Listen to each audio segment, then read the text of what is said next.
Everything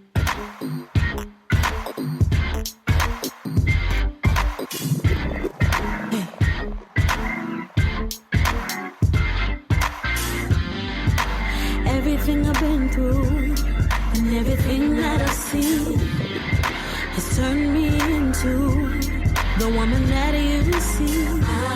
Behind all of the smiles and all your favorite melodies, with a fistful of tears, years full of pain. Hi, I am Leonette Talley, and you're listening to Virago 24/7. Virago is Latin for female warrior, and 24/7 is all day, every day. I bring women on the show from all walks of life, and we talk about anything going on in our lives and in our world. Here you will find everyday growth, everyday healing, and everyday warriors.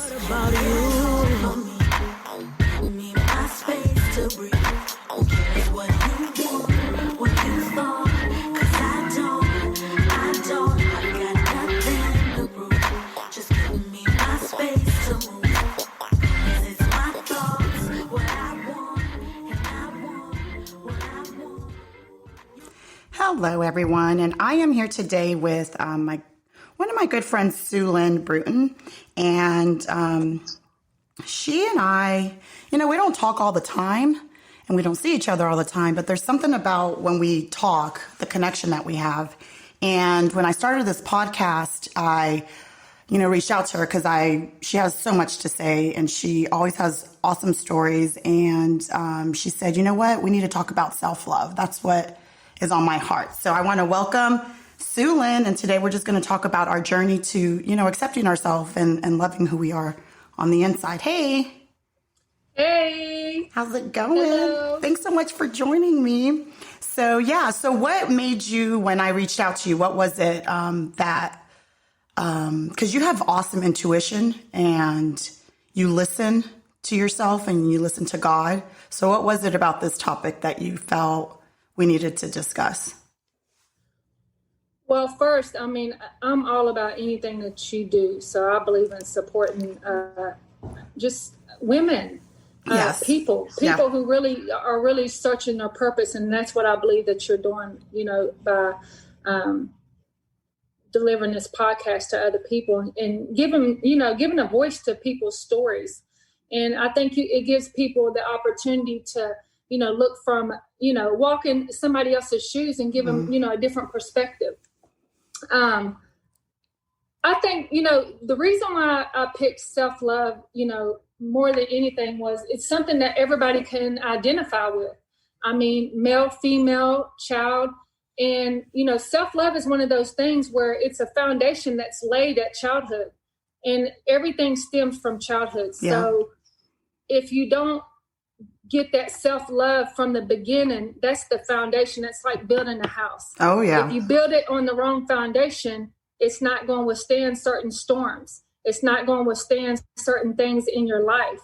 And that's proven, so when you can put an image to something, it gives you a better understanding. And when you have understanding, you have power. And when you have power, you have the ability to change it. Yeah. So self-love is something that can, we all can relate to. And it's something that really molds our decisions in life. And so a lot of times, if you don't have that self-love, which, from my faith, is, God's love, is if you don't have that self-love, it shoots you down a different path. And sometimes that path has to be changed through, God using different people to cross your path to give you a better understanding so that you can, learn, because it's a learn thing. Oh, yeah. Especially if when you don't get it from childhood, we grow up and we have to figure it out, or we're just going to go in all these different directions that were meant for us. Yeah. And then, you choose wrong relationships, you choose wrong friendships, you choose wrong jobs, you choose a lot of things, wrong. Yeah. Based off of that one thing, because that's how important it is. A lot of people think, self-love is selfish. No, it's not. It's actually selfless. Oh, yeah.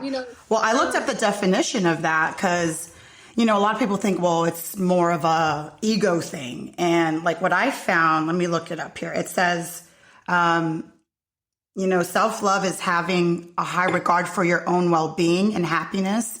It means taking care of your own needs and not sacrificing your well-being to please others. And it's not settling for less than you deserve. And a lot of us don't adhere to this. Yeah, we don't adhere to this. We do the opposite. And I can relate to that only, and me and you, I think that's the beautiful thing about, Lynette, which so many things, it'd take a long time to even touch on my relationship with her, my friendship, because there, I can relate to you because it's almost like you're like my sister. Yeah. Literally, like I said, we need to get tested because I think she's my sister. Well, you said the last time we talked, you're like, we're twins. Our souls are twins. And I'm like, yeah. Uh-huh. But, my how I found out that I had a problem with self-love, it took some years of, making a lot of wrong decisions in relationships and friendships and just life. Like I had to learn it because it wasn't something that was given. Like in a household, that there's love, but parents tend to give you love in different kind of ways, depending on how they were taught. Yep. And unless you seek that out, just like I seek out my relationship with God, I don't expect somebody, to tell me, who a person is or what love is. I want to experience it. I want to find it out. Well, I had to figure that out because I was empty. You know what I'm saying? Like I remember being in a relationship and I had everything that I thought that, when people say, oh, you had the money, you had the cars, you have it. And I still wasn't happy. Yeah. So I knew something was definitely wrong. Oh, yeah. So in order to, find out, to solve a problem, you first got to find out where it started at. You got to get to the root. And the root can be pulling back the layers of your heart and be very, and it's hard because you got to be very vulnerable. Yeah. So people are going to have to see you and you're going to have to see yourself. I think that's the hardest thing. You got to see yourself first. Yeah. You got to see your flaws, that you ain't so perfect, because I like to perfect everything. Yeah. So I've learned, and I know we can relate to Oh, it. yeah. I like to perfect everything because everything I do, I want it to be perfect. Exactly. Sweetheart, that's just not how it works out. You're going to make mistakes along the way. That's how you grow. Yeah. But through my mistakes, I took those around and I bundled them up and I learned how to put those together and tie them together and link them to, my foundation was my father. You know what I'm saying? That your first impression of a man is your father in your life. And a lot of times, and that's where you and I connect, our dads. Yeah, me and you definitely connected on there. I mean, we have a lot of stories that are so just intertwined. Yeah. And, that's where it pretty much stemmed on. And I realized that's where the problem started. And so now that I can identify where the problem started, now I can start the healing process. Now I can learn what it is, because you got to heal and you got to forgive in order to even learn how to love. So there's a process of it. You don't just, I love myself. Yeah. Anybody who can say, girl, I'm in love with myself, I'm all that. No, you're not. I can tell you're probably very empty, because I was one. And insecure. Oh, yeah. And I put this on for a reason, because I don't always wear makeup. I didn't do it for the podcast. This is what it looks like when you pretend to be that you love yourself. And it looks like this because we smile. Oh, yes. Okay. Oh, yeah. Everything's great. You know what I'm saying? And I'm so broken and I'm so depressed and you don't know if I'm having. We hide that from others. Yeah. We hide behind this for others because the self-love really isn't there. Yeah. You know what I mean? And you can only love people to the extent that you love yourself. And that's a fact. Yeah. And we don't realize that because we can say, you'll hear people say, Lynette, like, oh, well, you may say, I love Philip more than I love myself. No, you don't. Actually, you love Philip just as much as you love yourself. If you can really lay it on the table. You may not understand that, but that's exactly, you can only love a person to the capacity that you love yourself. If this cup is full of self-love, which it should be, that's the capacity that you can love someone else. If it is not, and it's half, that's all you can give them. Yeah. So you're going to have problems, you know what I mean? Until you identify, because love is the foundation for everything going forward. that's why, me and you can relate on a faith level, whatever a person's faith is. Mine just happens to be Christianity. Yeah, same. But, on a faith level, you can do everything, but if you don't have love, you have nothing. Yeah. That's important, And then people think they can fill it up with things and materials. And so, like, for instance, like with me, my husband, Philip, he's amazing. Like, everyone who meets him, he's just awesome. And my kids really are is. sweet, and he's provided so well. But, honestly, we've been married for 15 years. And even within those years, I haven't been happy on the inside. And my mom, would tell me, well, your life is so great. And I'm like, yes, it's great on the outside, but there's something inside of me that I have to fix. There's something not right within me. So it doesn't matter what's going on the outside. That's why you see these celebrities committing suicide when they have the whole world at their feet. Yeah. So don't look at someone's outer appearance in life and think, oh, well, why are they sad? What do they have to be sad about? It's not about what's on the outside. It's what's in our soul, in our heart that we have to fix. And I feel like you and I have been on that journey. I know for sure I've been on that journey, and I'm feeling so much better in the past 5 years, just trying to figure out what is broken inside of me. And it stems back from the daddies, like you said, from the dads. Yeah. And let me reword that, because what I found in my journey is when you're given understanding, because I feel you. I used to say that there's nothing broken, because God don't make broken. I know, but it feels like you're broken when you're in it. You do feel like no, you do feel like you're broken. Yeah, but it's a missing place. It's something that's missing, and you're trying to figure out what is it, because all this, it might look great, and I might look good, and I might drive the perfect car, and I might have the perfect family. Well, I don't feel so perfect. Yep. I feel so incomplete. Yep. I have my walk with God. Why is this not enough? Well, it's not enough because the foundation was laid wrong. Yeah. You know what I'm saying? So it's not that God doesn't love you and that you don't love God. It's just something about you don't love yourself enough, and that you just feel like I gotta find out what this is, because it's impacting me so much, to the point where it's affecting my whole relationships. Yeah. It can affect your attitude. You might fight, you might argue more than what you need to, because really on the inside, that's how you feel. You're trying to fight to find out, like, why do I feel like this? Like, this is not normal. This is how you feel. This is not normal. And I want to find out. So that was, and I know this is hard for you too. That was a hard journey to travel down to peel back the layers of my father. Yeah. Because for me to sit here and talk without crying, I know. It took years. That is so funny, because I just read a quote yesterday, because I'm all about quotes, and I'm going to just paraphrase it. But it said something like, if you can tell your story without crying, that means you're healed, or, that you're on that journey. Because you're right. Like, talking about my dad, I would just bawl. Like, 2-3 years ago, you can mention him, and I'm just like, oh my gosh. And for both, for those who don't know, our dads have passed. Mine will be 7 years in a few months. And how about yours? Mine has been about 4 years. Yeah. And like with your dad, he wasn't, so you were raised by your mom, right? He wasn't present. Yeah. Okay. I was raised by my mom and my stepfather. Okay. Yeah. And And my dad was around. He was in another state. He just didn't raise us. You know what I mean? And it's funny with me, my dad was around, and the second part of my life when I was 11, 12, moved, to live with him and his, and my stepmom and my siblings. And he still, like, physically was there, but emotionally not. So a dad can still be there, and they think, oh, well, I'm here. I'm, providing. But when you don't connect with your children, I mean, what's the point? Like, you can provide all you want, but if you're not connecting with me, what? It doesn't matter. It doesn't matter. And the stack on that, that's proven in higher income families. You can provide for them all day long.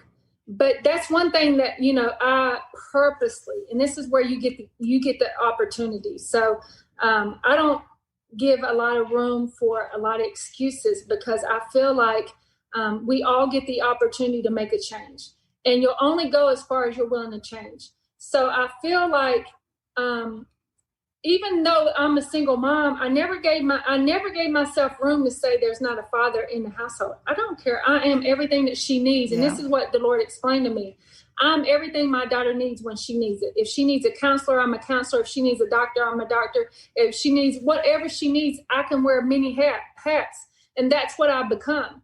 And anybody who meets Alexis, I literally introduce her as all the best of me, because she is. And I mean that from the bottom of my heart, because now I can see why people, and I mean this in a humble way, I can see why people liked me and loved me. Mm-hmm. I can see why people were magnetic to me. I can see why people just wanted to be around. I can see it because I have the seed in front of me. Yeah. And it humbles me and it blesses me so much, because I was given the opportunity to either make up excuse that she didn't have her father in the household, or I can, use. Mm-hmm. I could have used everything that my dad did to me that was not good, but I chose to take that opportunity to learn a new way of discipline. I took that opportunity to pour what love I had inside of her that would fill every crack and crevice in her life, to the point that she would never, like I did, have to question whether I loved you. Yeah. I explained to her, I don't care. Anybody who knew me on a job, and this is love. Anybody who knew me on a job knew I would drop, and I mean this, and I'm not even joking. If I was in the middle of a facial, if I was in the middle of anything, I don't care. Girl, I have to go. Yeah. I would drop everything to be there. And Lexus knew that, because you know what? I didn't have that, but I had the opportunity to make a change. And that's what love does. Love changes, mm-hmm. And that's why I tell people, when you sit down in these relationships or friendships and say, you explain all this stuff that, you want them to change. Why? Love changes. Love mm-hmm. knows where there needs to be a change at.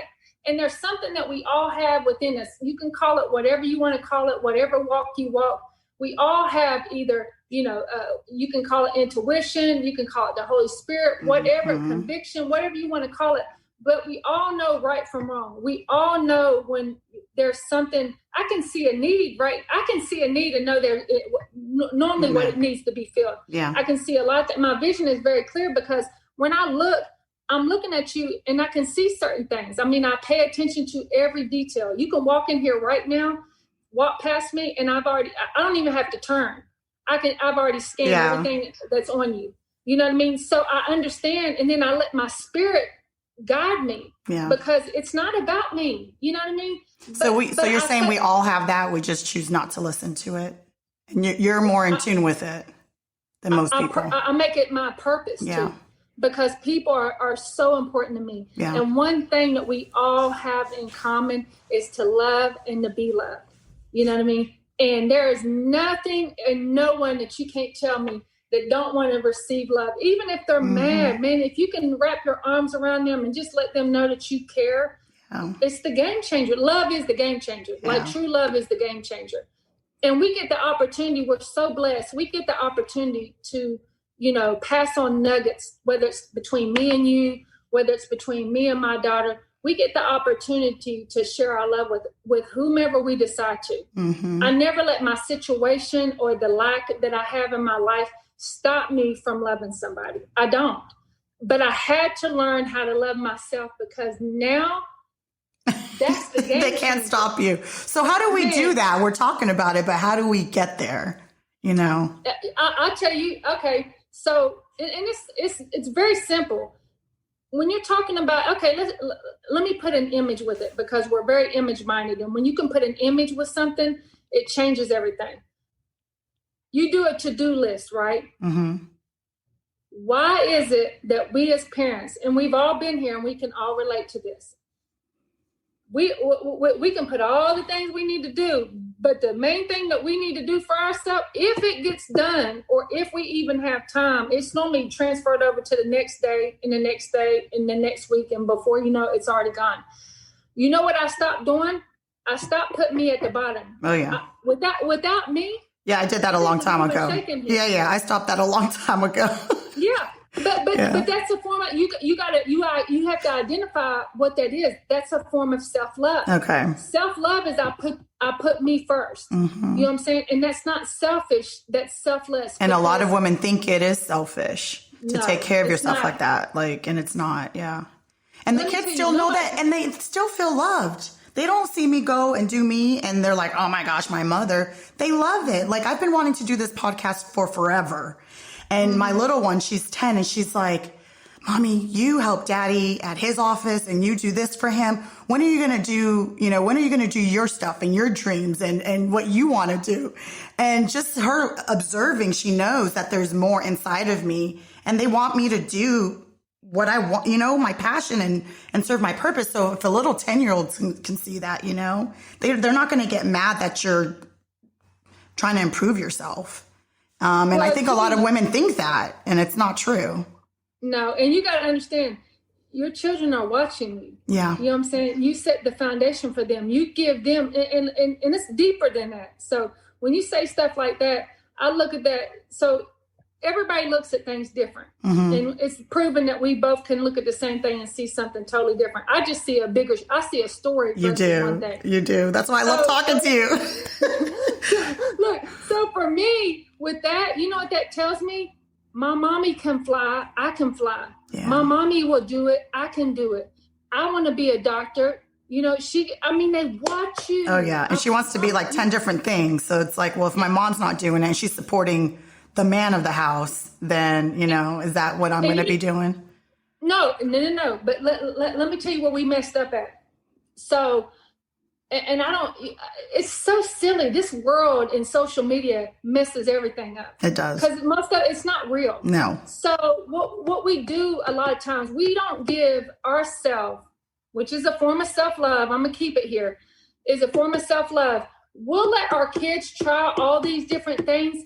Why is it that we as adults, we can't try, I want to be an esthetician, you know what I'm saying? Why is it that we can't try to figure it out? Well, that's part of learning. That's part of growing. It's not something that you're unstable. Mm-hmm. It's not that something's wrong with you. How about some people are still on the couch?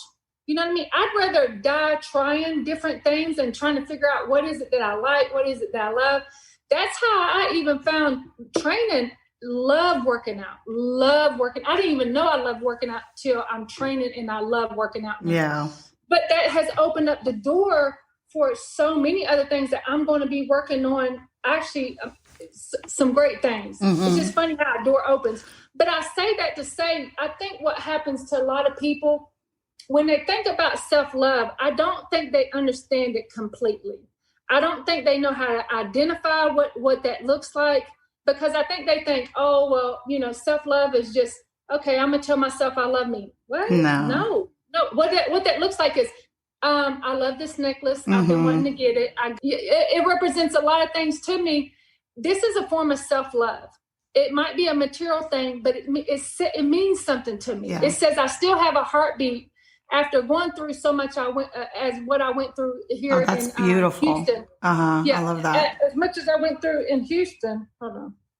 Yeah, it's a heartbeat necklace. I love that. Yeah. So basically what it's saying is I survived. Yeah. I went through a lot here.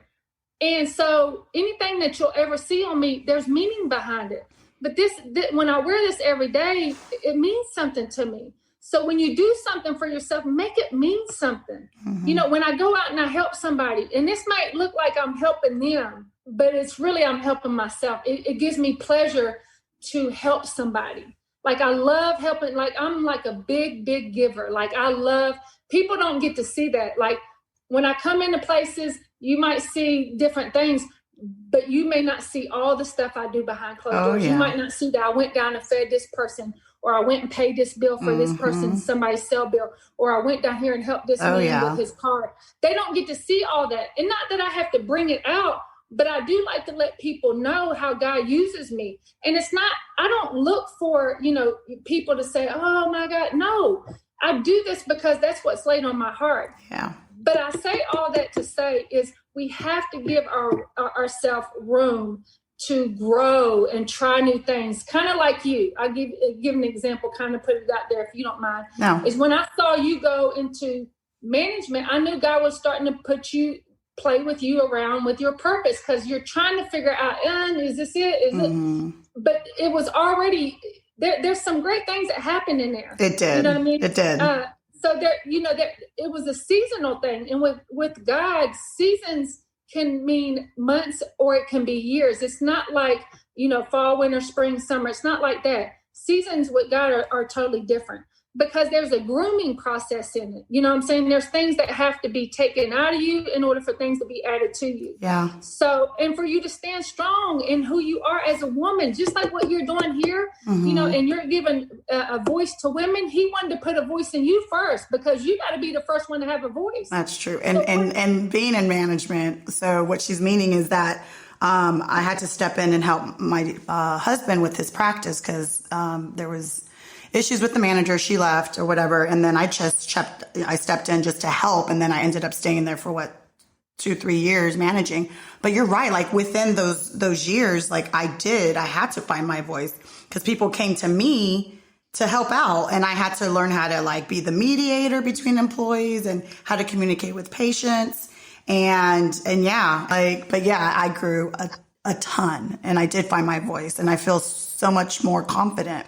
So when God leads you into something that you didn't think that you would ever do, that was not something that I wanted to do, and I stayed there, but I grew.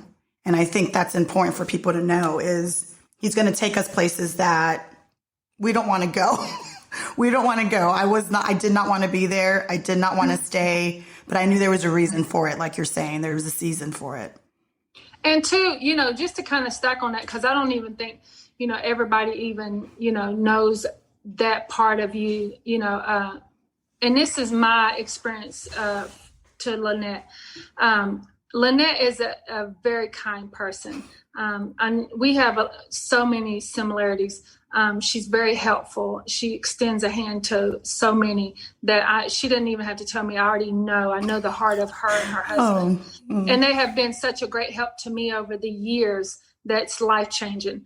When you went into management, and, a lot of people don't know that, but when you went into management, you had people that you knew in there. So that's different than managing people. So, it's like learning how to manage a friend, Yes. And that's what you had to pull back on too. So, I did. And I'm keeping this in the self-love thing, but I'm showing you kind of how he put you in that position, because in the position that you're in right now, you had to be groomed to be a leader. You know what I mean? I'm not surprised where you are. Like, I really am not. I'm actually happy, because I truly believe this podcast, and I mean that from the bottom of my heart. I truly believe this is your purpose. I truly believe you're on the path, and I believe this is going to go on international. I believe it's going to go in so many places. Wow. It's going to be life-changing to where you didn't even think that it could go, because just like you said, you never know until you step into it. How can you win it if you ain't in it? Yeah. You have to, get to a place where when God opens the door, there's purpose. I always say God either does it or he allows it, but there's purpose in both. You were groomed. I'm going to tie this up. You were groomed for leadership in that place, your business. And you had to find a voice. And not only had to find a voice, you had to find a voice amongst friends and people. You had to learn how to be more compassionate. You had to learn how to be more understanding. You had to know when to put your foot down and when be more assertive. You had to do a lot of things, which prepared you. It might not look like it right now, but as you move forward, you'll see it, because you're going to come across so many stories that are going to be so amazing. Like, I love stories. That's one thing that we all of us can have in common. But we're all groomed to be in different places in our life, and God takes us through different journeys and takes us through different opportunities to put us in a place to where we can be groomed. Yeah. And I say all that to say that where you are is exactly where you're supposed to be at. And, this thing that we're talking about today on the self-love, I mean, I think it's so explosive, and it's such a great foundation for this podcast that everything else, I mean, it's like laying brick upon brick now. Yeah. Oh, because yeah. that's what self-love is. That's what this whole thing, the whole foundation, you start from, whatever foundation you pick, and then you build up. Yeah. You know what I mean? And I just think that, self-love is just something, you have to, it's bigger than just you. It's, picking people who truly have a love for you. Like you pick different when you love yourself. That is so true. Because in this process, I've shed people. I've let go of people that were once, in my inner circle. And it's like, yeah, these people are not for me, because your eyes become open to like, this person does not bring me joy. They just bring me down. And, in the beginning, you feel like, oh my gosh, I'm being so horrible. And I'm so quick to just let people go. But it's like, no, that's not it. I just know my worth, and I know what I'm going to tolerate, and I know what kind of energy I want around me. And I'm all about the energy, just like you are, and you're more advanced in that than me. But when you feel this energy that is just not right in your spirit, you got to let it go and call it what you want. They can call you what you want. I don't care. I don't care, because I need peace. Yeah. And, and I think that's the biggest thing, me being in my 40s, I think that changed. I think that was the game changer. I started to realize, and it's funny how you don't even know these things until later on. Maybe it's because, you're at a place to where you can actually receive it now. You're mature enough, it's not going to be a rejection. But I realized you actually have control over the drama. You have control over the stress. You have control over whether that person is for me or not. Do they, bring me up? Do they bring me down? Are they pulling on me spiritually, on my heart, on my finances? And you know what I learned was, and it was hard because I have a heart for people and I'm very forgiving. But what I learned, and this is a part of self-love, and I hope, I really pray that somebody can get a lot of nuggets out of this. What I learned this year, and it took me, to be in a friendship. It hurt my feelings because this was and I know everybody's been in situations, but for me, when I'm your friend, I'm your friend. Yeah. I don't care if we haven't talked in 6 years. You have a life, I have a life. It doesn't mean we're less of friends. It's just we got life going on. But when we do link up, it's like we've been talking for the last 6 years. Exactly. That's when you know you have a friend. Oh, yeah. But I remember having this friend this past year. I had to cut off. I had let, this person continue doing this same thing, and it was hurting me. And they played on my heart and, my relationship with God. And I didn't like that. And I was starting to see that. And the Lord really started ministering to me about this, because I couldn't understand, why am I keep letting this person, they're playing on my heart, forgiveness. See, when you have self-love, you do things different. You do. So I realized we were still working on some things with self-love. And I think self-love is something you'll continue to work on till you leave here. Oh, truly. Yes. Yeah. And so to make a long story short, I decided to, the Lord told me that friendship had expired, and I was trying to take this thing forward. And that also when you forgive somebody, that does not mean, and hear me, because this is self-love. That does not mean that you give them or they gain back full access into your life. That means you can forgive them and God bless you and move on. And that friendship has served it. But those people want to say, well, if you're a Christian, you should.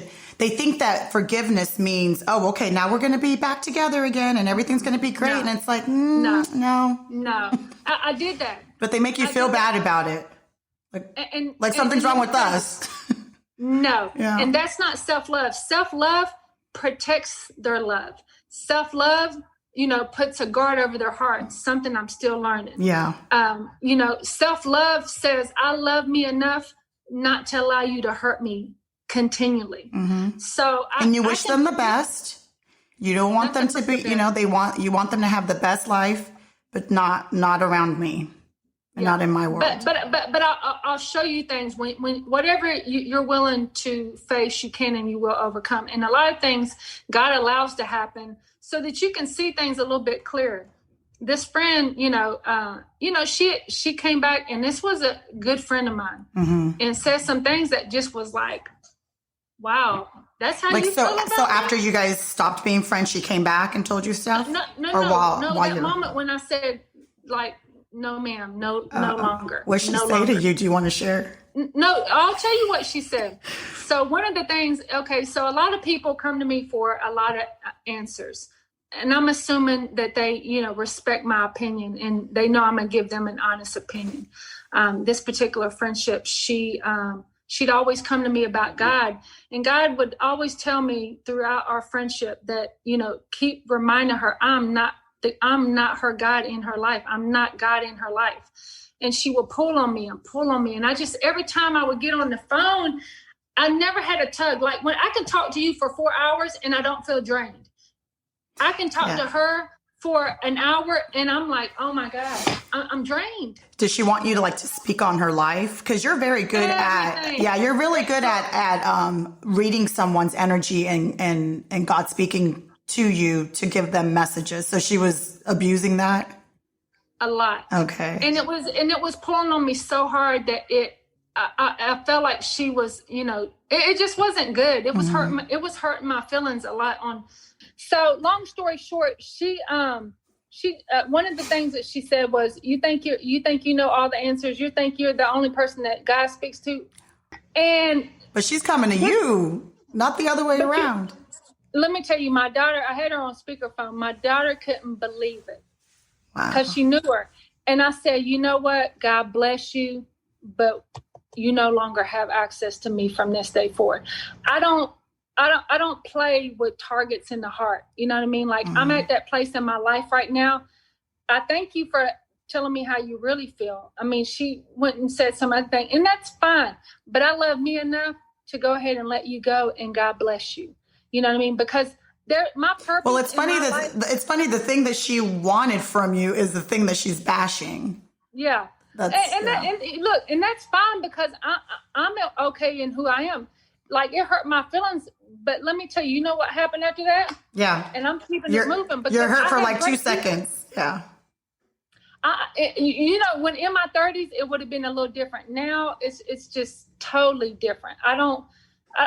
My purpose is so important, just like what you're doing is so important to me, that I'm okay with walking alone, because I have for a long time. Yeah. You know what I mean? I've just been blessed to meet certain people along the path that are just life-changing. So it fulfills so much within me that that's not a loss to me. So a loss is something you feel. I don't feel lost. Exactly. I don't feel a loss. Yeah.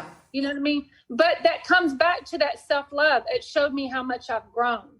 Because before I would just keep letting people come back. And I'm hurting, you're hurting me. No, I don't do that no more. Yeah. So now, I've learned a lot through this process of self-love, and self-love is an ongoing process. And it's important to get around other people who speak kind to themselves, because that's something I learned too. Self-love is speaking kind to yourself. Because I used to, I'd be like, oh my God, I'd mess up, and I literally would talk to myself and say, why did you do that? That was so dumb. Like, why would you do that? Yeah. You know what I mean?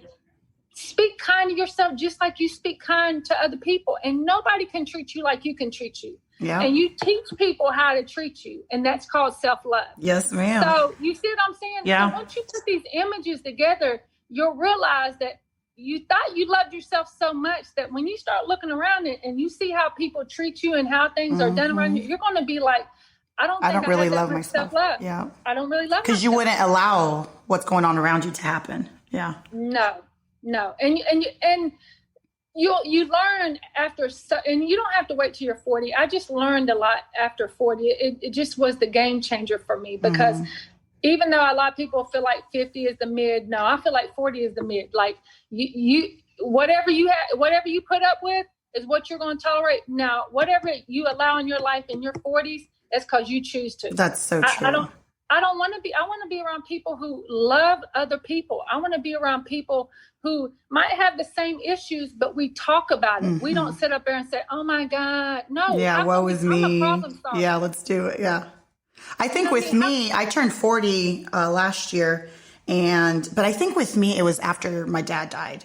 And I was just because, and I think we'll have to do a whole other podcast about our fathers and the whole foundation, laying the foundation for self-love. But, with him, when he passed away, he was one relationship that was so, it was very hard for me. He was the one person on this earth that, besides my stepmom, but they were a package deal, and that's another topic for another time. But Yeah. those two relationships were very tough on me emotionally, to the point, like, I don't think people really truly understand the struggle within me that I don't want to blame them, but you know what I'm saying? Like, they caused a lot of heartache in me. So when he passed away, I'm like, the one person that had that over me and that I really loved and adored and that I wanted him to adore me back is gone. So anything after him, I'm just like, bring it. Like if I can overcome that, and it's taken literally, he's going to be, it's going to be 7 years. It's taken me this whole time to let it go, to forgive, and to move forward, and just to, like, I have to love myself. And I've been a totally different person since then. And I'm so thankful, because now I'm 40 and I feel like the next 10 years are going to be freaking awesome. I'm so excited. Hey, literally, like, I feel like in your 40s, when you're in that place, and I can relate to what you're saying, is in your 40s, I literally feel like I'm just starting to live life. Yeah. Like, I'm talking about in a way to where it's so, like, when people, let me tell you what my mom said yesterday. I was on Zoom with her, and she, not Zoom, Facebook Messenger, the video chat. And my mom, she looked at me. My mom's so funny. She was like, "Wow, you look great." People don't expect you to look at, after you've been through. It's like, beauty for ashes. Oh yeah. They don't expect you to be doing well, nor do they expect you to look good while you're going through it. Oh yeah. What I mean? Yeah. But God restores all the things that you've been through. And to stack on what you just said, because, that is the self-love thing. And you can correct me if I'm wrong. And I'll tell you from my perspective, because me and you both experienced this with our fathers in the passing of them going on, was I sacrificed me. Yeah. I put my love. And I mean this, like, it was almost to the point where it was not healthy for me at all. Mentally, emotionally, financially, spiritually, I was bankrupt. And I think the Lord knew, because I was at the end, and I didn't have nothing else to give. How could I love myself when I'm trying to get somebody in front of me to see me, to love me? Yeah. And that's the word, see, to see me. I was writing yesterday, because I want to, along with this, I want to write and blog. And that's what I wrote. I'm like, I wish he would have seen me, like truly seen me, not just, oh, there she is. Like, he didn't know what I liked. He assumed certain things. And when that happens, it's just like, well, who am I? If he doesn't see who I am, then who the hell am I? And it's seeing. That's the big one. This is where, just emotionally, I really want to share our daddy's stories, because it's very important. And that's some episodes. Yes. And if there's any tears shed, it's because I can relate. Yeah. Let me tell you something. When you just said, even to the point of, and this is where you sacrifice your self-love that you didn't even know that you even had, because you was giving so much to them, because you're like, this is how I felt in my dad's life. Hey, I'm here. Hey, you see me? Hey, I said, I'm going to be successful because maybe he'll see me then. Yeah. You know what I'm saying? I'm going to stand on my own 2 feet. And I kept stumbling. I couldn't understand, like, in my business, I kept falling. I felt like I was failing, and I wanted him to see that I was a success, that, I can do this. I can, it didn't matter what I did. He was never going to see me. Yeah. I had to see myself. And at the end of his life was the beginning of mine. Wow. And that gave me the opportunity to breathe, because I felt like, I actually felt like I can breathe. And I actually saw Suzlynn. Yeah. That was my opportunity. That, how can I expect him to see me when I don't even see myself? You know what I'm saying? How can I expect him to love me and I don't even love myself? Yeah. You know what I mean? I was so hurt. I was so broken that any man that would come in my life could probably, when your self-love is on low, you're you're just a target for nothing good. I promise you. Yeah. You want to be whole in a relationship because it causes so many problems, and it can really take you down a dark path that is very hard to get up from unless God comes in and pulls you out. Oh, yes. That's how important yes. self-love it is. Self-love is like the belt around your pants. When you let them go, if they're baggy, they're going to fall down. And that's what happens with self-love. When you don't have it and you don't have that belt, it's going to fall down, and it's going to keep falling until it figures out that, hey, we got a problem. You know, I never wanted to look at myself and say, and let's keep it 100.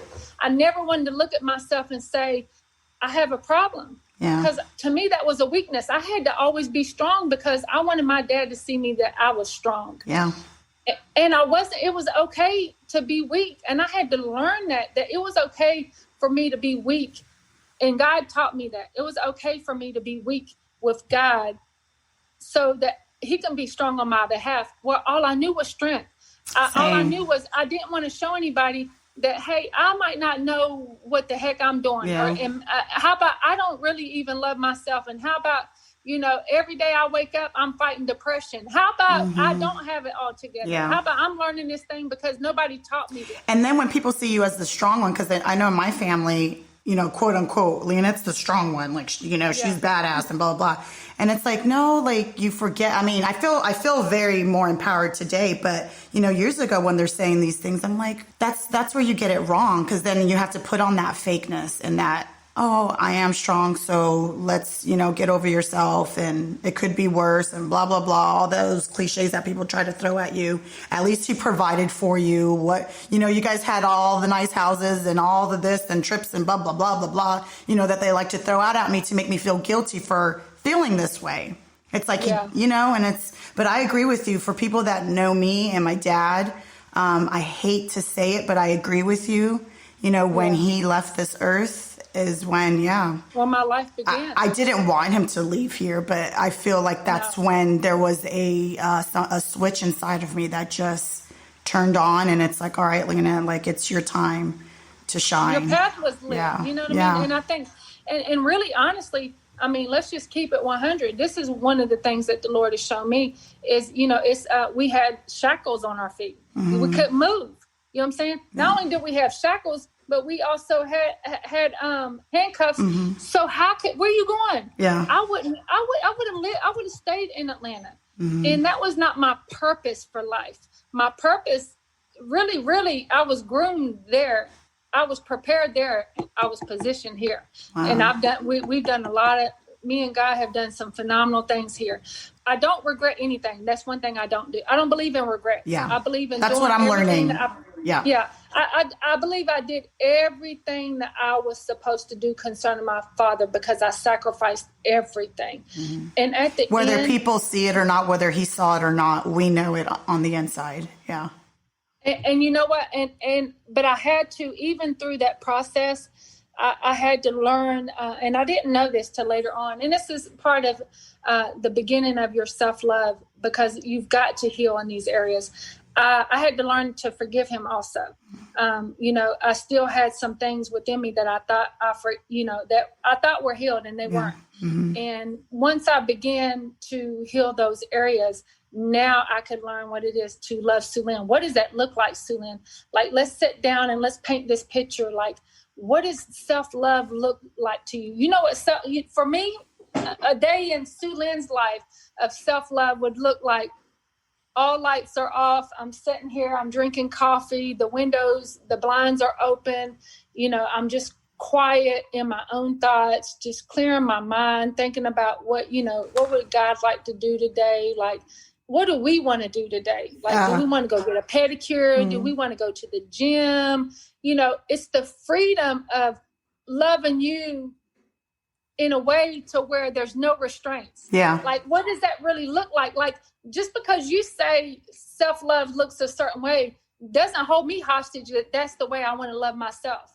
I've got to find out how does that look like to me? Because like, everybody's different. Like, does it look like a bubble bath? Does it look like, some nice, 1,500 count sheets? What does self-love look like to you? You know what I mean? And there's freedom in that. Yeah. You know, when you can truly love yourself the way that you didn't even know that you could, that's life changing. It is. It is, girl. You know, because I think for me, and you can touch on this and you can tell me, for me, we all have a little girl on the inside of us. And for me, she was allowed to come out. Yes. You know what I mean? Oh, wow. Yeah. So to give you an example, let me just show you. This is what self-love looks like to me. So she has a little Pooh. She has Pooh Bear I got the little slippers on. Those are so cute. But those are adorable. Look, but that, you know, that's my way of, I do things that I want to do. If it looks kiddie, that's fine, because there's a kid inside of me. I'm very I have a very childlike spirit. You might see a strong woman, and you might, when you meet me, you know, depending on what the situation is, you know, you might you might come up against a pit bull, or you might come up against, you know, Angel Sue. I don't know. You know? That's funny. But whatever that is, I'm saying that to say, don't let anything stop you from showing, you know, love to yourself. And you got to figure that out. You know, we can give you an example of what self-love looks like to us, but self-love for me is walking around in my Pooh Bear slippers with my coffee. You know what I mean? I might turn on my music. Yes. Yes. It's just a lot of things. Self-love is not just one thing. I think that's where we got it wrong. Self-love is not just one thing. It's many things. Yeah.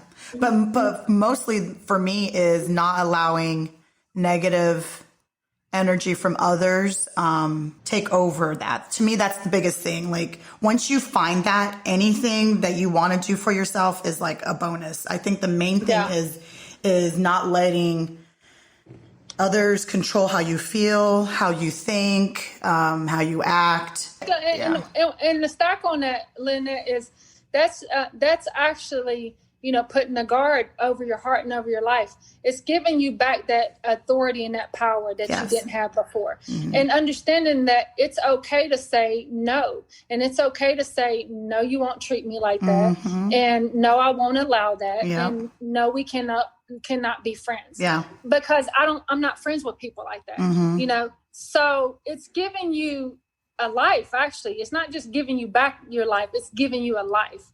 Because once you surround everything by love, there's so many things that extend out from love. You got joy, you got peace, you know what I'm saying? You got happiness.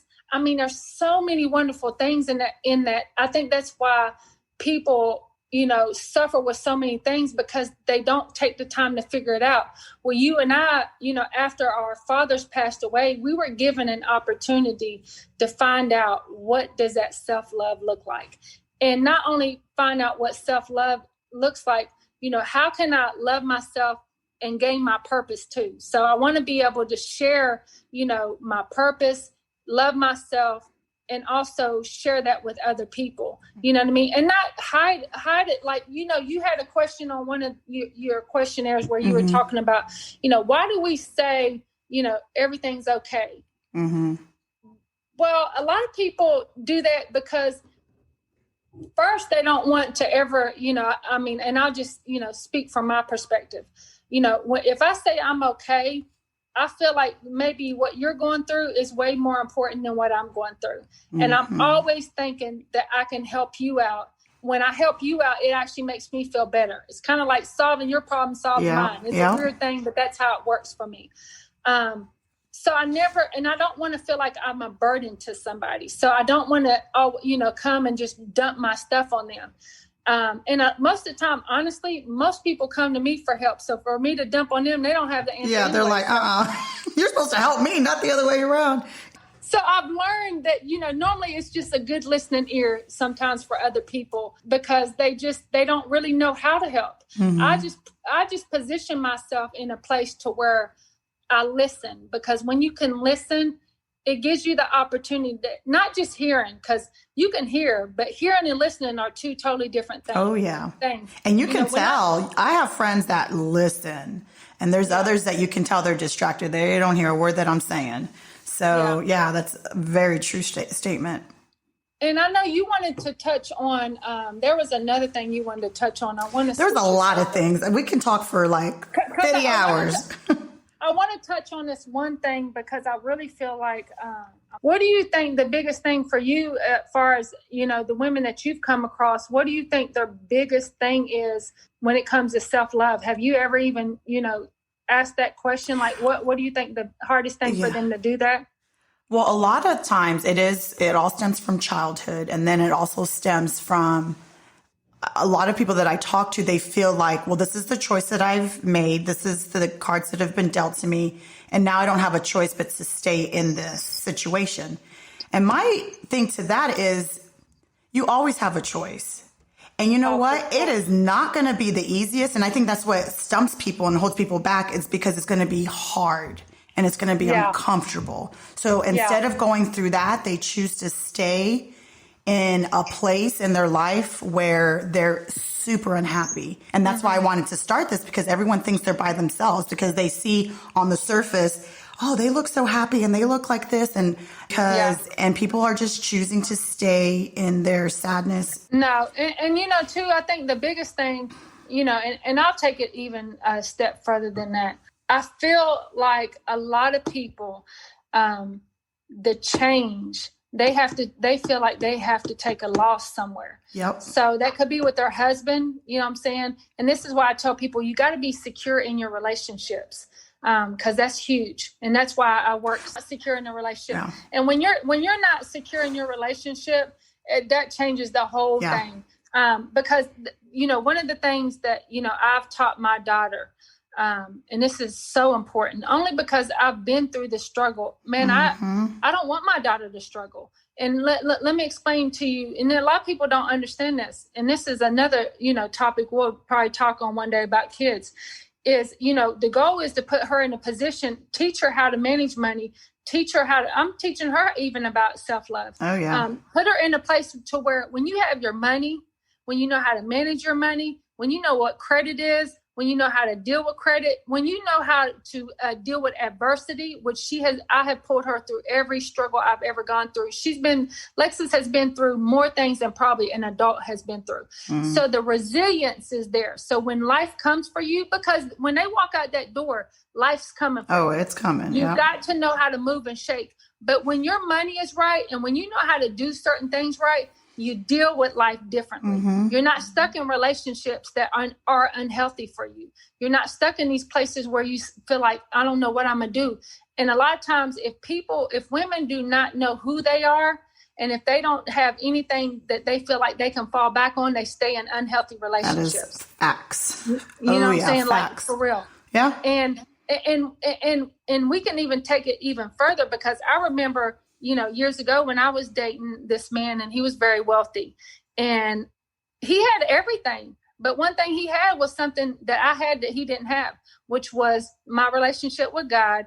And my confidence was on 20. You know what I mean? Like they love that, Yeah. And it's something that I was confident, whether it was a fake confidence or to me, I felt like I was all that. So I don't know. I was somewhere else. Girl. I really thought I was girl, I thought I was it. You are all that. You are. No. But back then that was arrogance. Mm-hmm. That was arrogance. God has humbled me. But I thought this was all that. Yeah. You realize in life that this is not all that. Mm-hmm. This is if this is used, that's for his glory. Yeah. But I thought I was all that because I had to use this because this was so broken. Yeah. She's pointing to her face and to her heart, people.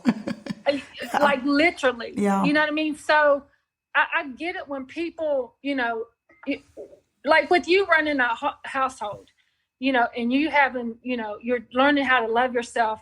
And then also you're trying to teach your kids how to love themselves. You're wanting, loving Philip. I mean, you got a lot of pouring out to do. Mm-hmm. So you have to put your self-love on high. You have to put it as a priority. So for me, like, we earlier was, for me, self-love is, it's a priority. I don't even put it at the bottom no more. Nope. I don't either. I mean, it's so. And my kids know it, and my husband knows it, and my friends know it. And if I don't feel like doing something, I'll just say no. And my friends understand that, I love you, but I just don't I used to say yes to stuff because, oh, I'm going to hurt their feelings and oh my gosh. And it's like, and Philip taught me this because he's very like, he doesn't want to do something, he's not doing it. If he wants to sit on the couch all day, he does not feel guilty, not one bit. Exactly. And so I've learned from watching him and from him saying, come on, Lena, if you don't feel like that, why are you forcing yourself to do something? Well, because they invited me and no, I don't want to cancel last minute. I am known now for a person that will cancel last minute. I'm so sorry that I said I was coming, but I ain't coming anymore because I don't feel like it. And I don't have to give you a reason. Yeah. Because you know what? We feel like we can't cancel. Well, you can. Yeah, you can. You know what and I mean? I do. And guess what? These people are still my friends and they still adore me and they still love me and they still hang out with me. And no one died and the world didn't come to an end. And, I'm still invited to stuff. But yeah, I've just learned that I come first. Yeah. God comes first, then me, then my husband, then my children. Yeah, exactly. Because I'm telling you, I think when you've spent so many years of the years that we spent, trying to get our dads to love us and to see us, and they loved us because they had to. No. They just didn't know how to show it. That's all. Oh, let me tell you something. The one thing that I learned is everybody loves different. Yeah. You know what I mean? I don't think my dad didn't love me. I just don't think he know how to show it. How to show it. Yep. And he knew how to show it with my brothers, but with my one brother, but I guess not with me. So. Yeah, but you know what? That's exactly how it was for my brother because I'm telling you, I feel like we're sisters. We're twins. Hey, whether they say it or not, I'm just letting you know you're my twin sister. We went through the same thing. Yes, That's so funny. That was exactly how mine was. My dad did show it to my brother. Yeah. So is he a younger brother? He was my only brother. Younger or older? 1 year older. Okay. And it is what it is. I don't know why. I don't know why that is, but yeah. And I think that's why it was so hard for, me to accept a lot of things. And that's why I tried so hard and I put all my energy. I was like the daughter mistress. I can only come around at certain times. Oh. But that's the story. See, I could come around, but I think a lot of times the attention that I got from him was negative. Like if I was doing something wrong or if he had to scold me on something or, be better, do better, be a better sister, be a better daughter. That's what I got, him communicating with me. Like you couldn't, did you feel like you just couldn't do or be enough? Correct. Yeah. Oh yeah. At all. Whether that was his intention or not, I'll never know. And I'm sure he would say no, but that's how he made me feel. I was not enough. And I feel like my light was always dimmed. Like, don't overshadow the other kids and don't be too, I don't know. It's just like a lot of don'ts. It's like, just be quiet and go sit over there. That's how I felt. And that's what I did a lot of the times. And then it's like, well, what's wrong with you? Why are you sad? It's like, I couldn't do anything right is how I felt. Yeah. Yeah. And I was either being too much or not doing enough. So yeah. And I think, and that creates, imbalance in your life, and it creates insecurities. Cause if people look at me with my personality and, you do got it going on. Well, no, I'm just saying, people compliment you and people just see the surface, but don't realize that what you see has been dimmed. It's like they're dimming your light. There's a light inside of you that they don't want you to shine for whatever reason. Yeah. That's how I felt.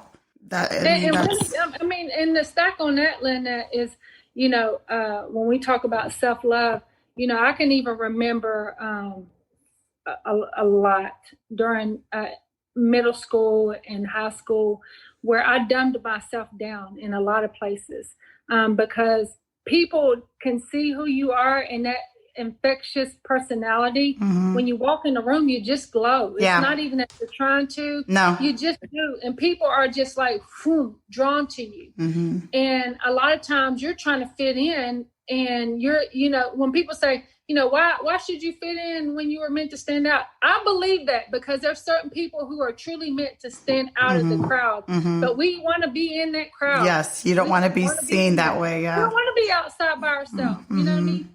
But that compromises, your self-love. That compromises taking on other people's identity. Yeah. That takes on other people's personalities. You don't even get to be who you are. And so self-love, you can throw that out the door because you don't even love yourself. You're trying to be somebody else. Yeah. How can you love yourself? For me, it was just being extra quiet and just, that's it. I mean, except around people that I knew. They knew my true personality, but around others, it was like, and so then as I got older, I remember my mom, I used to be so painfully quiet and so shy and not making eye contact. And she would say, well, when you grow up, they're going to think you're stuck up. And I mean, pretty much that's what I would get. Oh, she's just stuck up and full of herself.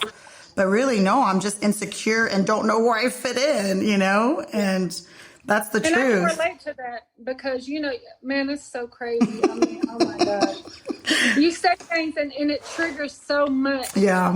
And this is why we talked about, our dads being the foundation of, love in our relationship, which from that foundation, self-love is established, is, I remember my dad, man, oh my gosh. I used to hold my head down all the time with my dad. I couldn't look at people in their eyes of course I was a kid, but you would think I was a dog that had been beaten. Yeah. Because I just literally, and he was like, why are you looking at the ground? For there's nothing at the ground. I was so scared of him that I couldn't even look at him in his eyes. And over a period of time, you got to understand, those are patterns that, people can prey on because when you look down, you're very vulnerable. Yes. You know what I mean? That's why when I look at people and, when my daughter always says, why is it that you can come in a room and, people acknowledge you? Because my presence requires that. When I walk in, it's not me, it's him within me. Yeah. So when I walk in the room, I speak directly to you. Same. It's like we overcame somehow. Yeah, same. Girl, I look people in the eye. Yeah, I walk in with my head up, my back straight. Oh yeah. Yeah, and I think that not that I think, people deal with you differently. They do. So when I come to you and I say, you cannot do that, that, right? People, you know what they say? You're right. I'm sorry. Because when you can look at somebody, and that's why I tell my daughter, you look at them. I don't care if you see somebody who that don't look right and they look like they're trying to scope you. You put your head down. No. You stare that person in the eyes because they know that you're not the one. Yep. But when you stare like this and you're like, and you're scared. No, you stand tall in who you are. Yep. It's even worse if you're, and this is the unfortunate thing, but this is the reality of life. It's even worse if you're pretty. So they think you're weak. Pretty to them equals weak. They do. Well, sweetheart, I don't know which one you met because that's not this one. So I always say, y'all want to keep hoodlum within. Yes. Y'all don't want hoodlum to come out. I know. I see. What's yours called? Hoodlum? Mine is Puerto Rico. Puerto Rico is locked up in there. She's little Puerto Rico. Yeah. Let her rest. Yeah. But if I need to take her out the box and show the world, we will. But trust me, you don't want to disturb her. Let her rest. You had a question on here that you sent. I want to stack on that before we get off of here because I think this is very important. One of the things that the Lord led me to write down when it said, what are we most afraid of? Was, possibly exposing who we really are and praying those who say they love us still love us and not judge us. Think about it. It would be like you think you know me, Lynn, that all these years, then I share something very deep and intimate, a place that I might be struggling with. And once I have enough courage to be vulnerable and transparent about it, you decide you don't want to be friends with me because maybe it goes against everything you believe or believed in. But love covers it all. If we truly say we are lovers of ourselves and lovers of others, that's why I say you can only love people to the capacity that you love yourself. That's why people whose self-love is low normally partner up with another person whose self-love is on because they drink from their cup. And self-love versus their own cup. I'm sorry, let me back up. That's why people whose self-love is low normally partner up with other people whose self-love is on high, because they drink from their self-cup versus their own self-love. You date your equal. A lot of people, they date their equal, not your half. But that's another topic for another day. Just remember, you are responsible for filling your self-love tank daily. And always remember, nobody can love you like you love you. And make this your daily quote: self-love is God's love. Read it backwards. Love God, love self. Y'all better not steal that, because I'm going to make a t-shirt on Make a t-shirt. I'm going to wear it. I'm going to wear it. Hey, look, is that not beautiful? That is beautiful. Self-love is God's love, and then read it back. Love God and love yourself. Look, sometimes you got to go back and pick up that piece of self that you forgot to love, and ask God to teach you how to love yourself, how to talk kind to yourself, and how to pour back into yourself. I think we should end on that. I like to end with the quote, but we're going to end with that quote. Say it again. Hey, say it again. Oh, okay. Quote: self-love is God's love. Read it backwards. Love God, love self. Sometimes you got to go back and pick up that piece of self that you forgot to love, and ask God to teach you how to love yourself, and how to talk kind to yourself, and how to pour back into yourself. Love it. All right. Yeah, we're going to end on that. Thank you so much, Suzlynn. And I'm definitely going to have you back to talk about so many other things, more self-love, daddy issues, God, all your awesome stories. So I appreciate you, girl. I can't wait to go on this journey, and thank you so much. Hey, man, I love you, man. I believe in you. I believe in what this podcast is going to do. And I really pray that, the listeners, gain some understanding. I pray that, they get the opportunity to really, look into somebody else's life and gain something from it, to where they can take it and, put that piece of the puzzle and build a bridge in their life, because we're either, a bridge or a ditch to people. And today we've been that bridge. Yes. Woo! All right, girl. Love you. Love you. And I look forward to seeing you again. Bye. Bye.